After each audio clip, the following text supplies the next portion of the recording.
Meaning of hunk.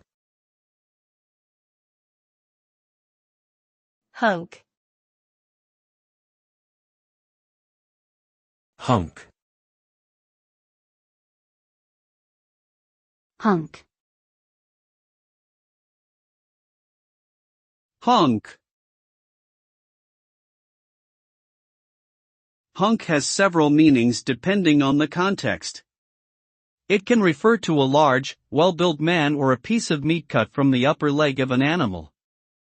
It is also commonly used in computer programming to refer to a section of code that has been modified.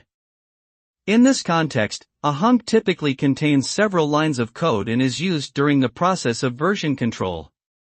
Overall, the term hunk can refer to something substantial, impactful, and tangible, whether it be a physical object or a segment of code.